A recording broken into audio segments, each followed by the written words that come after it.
বিপিএলে কোটি টাকার বেশিতে মুস্তাফিজুর রহমানকে দলে ফেরালো রংপুর রাইডার্স। কুমিল্লা ঢাকার পর এবার বিপিএল এর অন্যতম শক্তিশালী দল রংপুরের ডেরায় এই কাটার মাস্টার।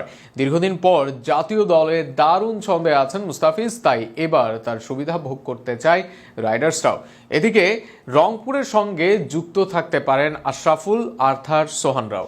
আরো শুনুন প্রতিবেদনা। এই দৃশ্য বছর ২ আগের। তখন কুমিল্লার জার্সিতে সতীর্থ মিরাজের সাথে খুনসুটিতে মেতেছিলেন মুস্তাফিজুর রহমান। তবে কুমিল্লা অধ্যায় চুকেছে আগেই। গত বছর খেলেছেন ঢাকা ক্যাপিটালসের হয়ে। তবে এবার আবারও আগে ভাগেই দল নিশ্চিত করেছেন কাটার মাস্টার মুস্তাফিজুর রহমান। আগেভাগে সরাসরি চুক্তি করায় যে কোটি টাকার বেশিতে চুক্তিবদ্ধ হয়েছেন তিনি, তা অনুমান করে বলাই যায়। আসন্ন বাংলাদেশ প্রিমিয়ার লিগের দ্বাদশ আসরকে সামনে রেখে দল গোছানোর কাজ শুরু করেছে ফ্রাঞ্চাইজিগুলো। নিয়ম অনুযায়ী এবারের আসরে প্রতিটি দল সরাসরি ২ জন স্থানীয় ক্রিকেটারকে দলে ফেরানোর সুযোগ পাচ্ছে।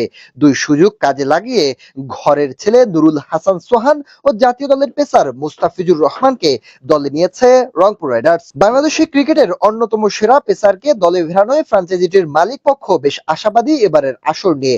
এর পাশাপাশি আগের আসরের মতোই দলকে নেতৃত্ব দেবেন অভিজ্ঞ উইকেট রক্ষক ব্যাটার নুরুল হাসান সোহান। নেতৃত্বে সোহানের ধারাবাহিকতা ও মুস্তাফিজের অভিজ্ঞতা এবারের মৌসুমে রংপুরকে আরো শক্তিশালী করে তুলবে বলে মনে করছে দলটির কর্মকর্তারা। কোচিং প্যানেলে থাকছে না খুব বেশি পরিবর্তন। রংপুরের হেড কোচ হিসেবে দায়িত্ব নিচ্ছেন বিশ্বখ্যাত কোচ মিকি আর্থার, যিনি এর আগে পাকিস্তান, শ্রীলঙ্কা ও দক্ষিণ আফ্রিকার জাতীয় দলের পরিচালনা করেছেন। ব্যাটিং কোচ হিসেবে থাকছেন সাবেক বাংলাদেশি অধিনায়ক, বর্তমান ব্যাটিং কোচ মোহাম্মদ আশরাফুলি।